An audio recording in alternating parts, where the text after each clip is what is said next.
The Golden State Warriors finally got the news that they've been waiting for. I feel like we had a ton of questions surrounding the Golden State Warriors heading into the 2024-25 NBA season. And after last night's game against the Sacramento Kings in the preseason, I feel like we might have gotten a couple of big-time answers. Before we get into all of that, though, guys, we're so close to 68,000 subs here at Warriors Today by Chat Sports. Can't thank you all enough for joining us along this ride covering your Golden State Warriors. But hey, we're almost at 68K, and we're less than 200 away. Can you guys help us get there on today's video? Subscribe to the channel, youtube.com/WarriorsTV, covering your Warriors like nobody else on YouTube this year. Help us get to 68K, and we'll get started with today's show.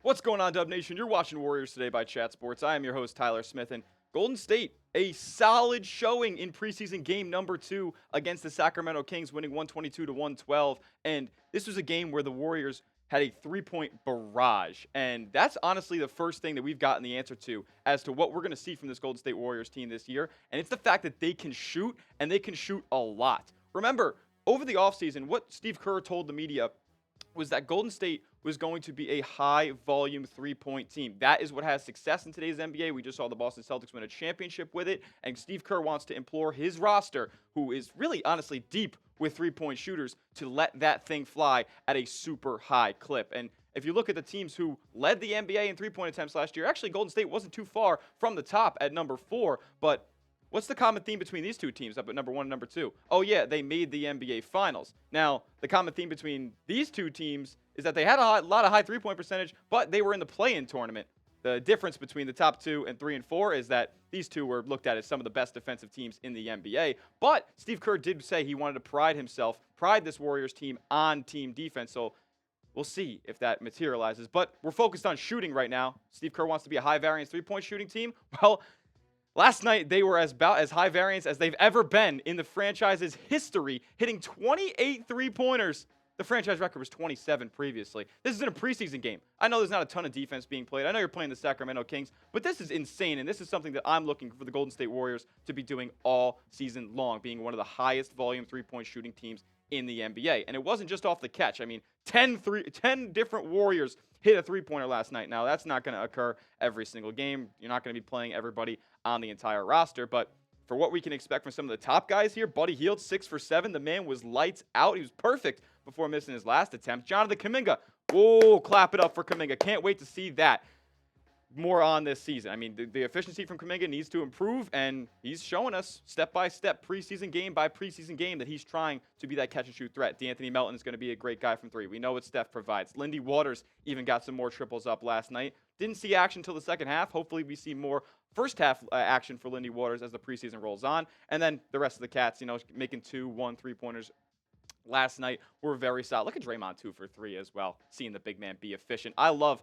what I saw from the Golden State Warriors last season, and honestly, this is a great tweet that I saw from John Hollinger late night last night about just the real big takeaway from Golden State hitting all those threes. He said, preseason usually more indicative of, quote, how a team will play than how well they'll play. Looks like the Warriors are gonna let it fly, and that is fantastic news heading into the 2024-25 NBA season, because honestly, we're going to talk about it later. The fact that they lost Klay, looks like they've replaced him with some capable shooting on the outside, and their young players have stepped up their efficiencies as well. So, if you guys want Golden State to lead the NBA in three-pointers this season, because guess what? If they do, that proves that they're going to be a contender in this league. Like today's video, hit that thumbs up icon if you want Golden State to be at the top of the league in three-pointers made. Next up, the answer that we have been looking for all offseason long. What Jonathan Kuminga are we going to get this year? What position is Jonathan Kuminga going to be playing? That's the question we've been raised over the past week or so. Steve Kerr thinks power forward. Jonathan Kuminga thinks he's a small forward. Last night, he looked like he's going to be playing that small forward position at a very high level. I mean, the shooting is what we have been begging Jonathan Kuminga to improve upon since his basically entrance into the NBA. Came in as a super raw prospect, super athletic, but didn't really have that polish and that shooting ability that's going to be needed to take the next level, or take the step to be at the next level, to be an all-star level player in today's NBA. Kaminga was very good last night. 6 of 11 from the field, 4 of 7 from 3, and he never hesitated. When the ball got in his hands and he got an open look, it was going up there. I didn't love maybe how slow his release looked on some shots because he really didn't have a defender very close to him, but I guess he took his time with those and knocked them down. He looked confident out there shooting the three ball, and that's what we're going to need moving forward from Jonathan Kuminga. He worked on this all offseason long so that he could be a viable member of this Warriors rotation, having the ability to play with non-shooting bigs. I guess straight Draymond Green is kind of a shooting big, but not a super high volume, not a really traditional floor spacer where he's going to be looking to shoot from the top of the key, and a Trace Jackson Davis, who we know is not a floor spacer. Here's what Jonathan Kuminga had to say about his three-point shooting and the confidence that his coach Steve Kerr has placed on him early on this season. He said, "I'm not overthinking it. Coach wants me to take the ones that are open and not think about it. The more you don't think about it, the more you make them." And later on, he said, "As long as they look clean, the ball moves, open ones, just take it. Don't hesitate." And I love that from Jonathan Kuminga. We don't need any hesitation this season. If he wants to go out and make the contract that he thinks he deserves, he's got to go out there and make it happen. He has to take this for himself. And honestly, if he wants to get there, he has to stay this way. He has to stay efficient so defenses get out there and respect him from long range. That'll do so many wonders for this Golden State Warriors offense, where defenses can start gravitating a little bit more to Jonathan Kuminga. Just opens the floor up way more, makes the Warriors just that much more of a threat as a shooting team.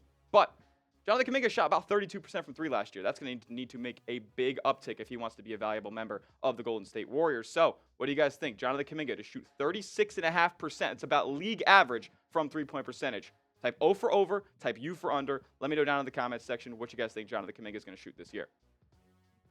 We'll get more things that we've learned from the Warriors preseason in just a moment, but I got to give a huge shout out to today's sponsor, Prize Picks. Prize Picks is America's #1 most downloaded daily fantasy sports app with over 10 million active members. And we have a special offer for you guys at Warriors today. If you use our promo code CLNS when you download the Prize Picks app, you'll get $50 instantly when you place a $5 entry. So how do you place an entry? You just pick 2 to 6 player stat projections and just pick more or less. And you can watch real money roll in. Prize Picks is the best way to get real money sports action. They invented so many different ways to help you guys win money, like the flex play, which means you can still cash out your lineup if it isn't perfect. You can double your money even if one of your picks doesn't hit.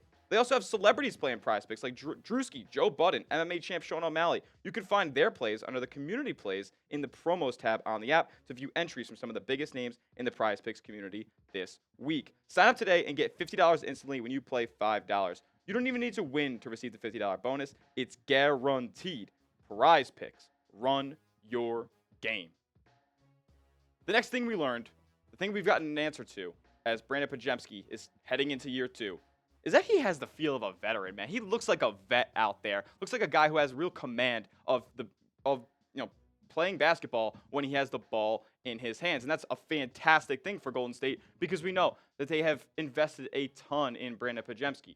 They didn't even think about trading him for Paul George. They didn't even think about trading him for Lauri Markkanen. And those are two guys who would have vaulted right into the starting lineup for the Golden State Warriors this season. Brandin Podziemski might end up being the 6th man, but is going to provide some very, very valuable skill sets. I mean, it wasn't super efficient last night. He was 2 of 4 from three-point range, but if you kind of do the math elsewhere, he was 1 for 4 from 2. But hey, man, a +7 on the floor and dropping 8 dimes in 23 minutes. I love to see this, and getting dirty on defense as well, racking up 2 steals. Listen, he was pushing the ball down the floor, getting out in transition, and that's what's going to be a big proponent of the Warriors offense this year. If they want to get a ton of three-pointers up, they're going to have to move the ball fast. And this was even off of Kings makes. Ball goes in the basket. Brandin Podziemski's looking to move the ball up the floor quick, and I love that because he wants to take command of this Warriors offense. He looks under control. There were some times when he would catch the ball on the wing, give him a nice pump fake, pass it off, cut.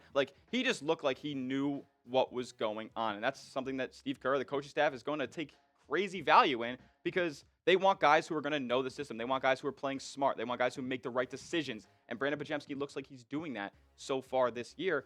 Just time will tell if he's going to be as efficient of a three-point shooter as Steve Kerr and the coaching staff wants him to be.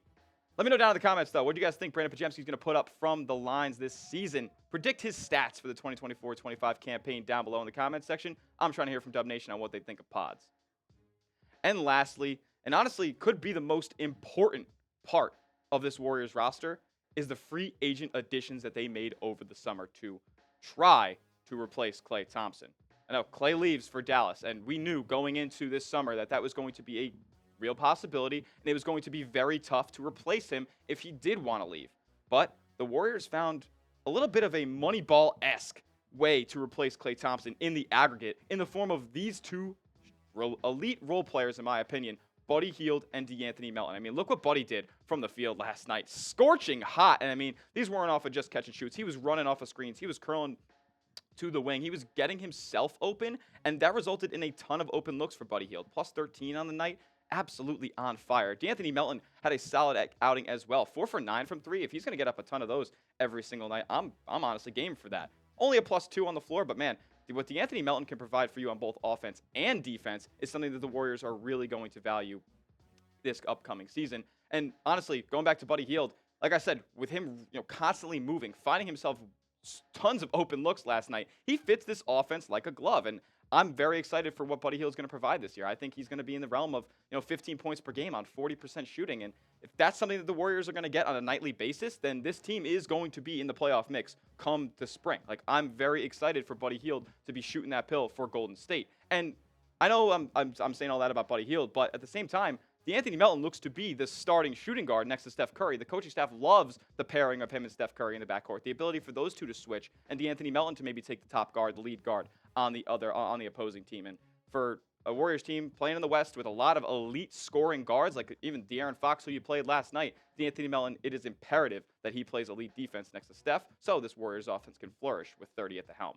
And then obviously we can't forget about our guy Slow-Mo. He didn't do too much in the scoring department last night, did knock down his only 3-point attempts, but was very effective on the glass and in the passing game as well. The thing that we keep hearing about this Warriors team is that they're moving the ball quick and they're moving the ball efficiently, making the smart passes, making very, very intelligent reads, and Kyle Anderson is absolutely a proponent of that. He's going to come in those non-Draymond Green minutes and just seamlessly fit in. He's going to be able to operate out of the high post, kick to open shooters on the wing and in the corners. And honestly, if defenses aren't respecting him, he has the ability to put the ball in the cup and on the deck as well to make some really good moves. I love what Kyle Anderson's going to provide for this Warriors team. Perfect complement to Draymond Green to give him some rest, and hopefully he can knock down his 3-point attempts when the opportunities are there.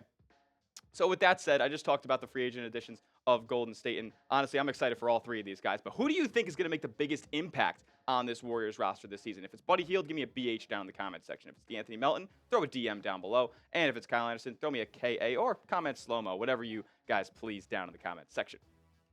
And that'll do it for today's edition of Warriors Today by Chat Sports. Like I said before, we're trying to get to 68,000 subscribers, and we can't do it without you guys covering your Golden State Warriors on YouTube like nobody else all season long. YouTube.com/WarriorsTV. Help us get to 68K. We'll see you in the next one. Let's go Dubs.